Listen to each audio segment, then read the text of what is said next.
Hello friends, in this video I will show you how to sum in Excel. So simple and easy way to sum in Excel. Firstly type your data.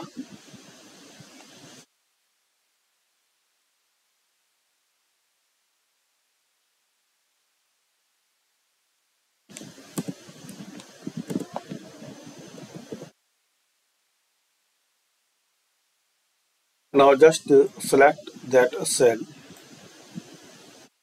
and formulas, and here click on auto sum. Automatically edit up your total will appear after the selected cells. So just click on it.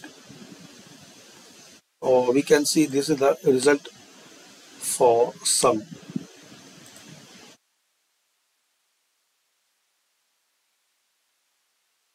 And if you want to answer and result in any another cell, so just select that cell.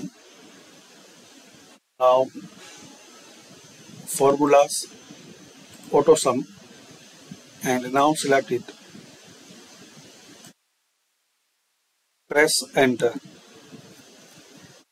So this way you can sum in Excel. Thanks for watching.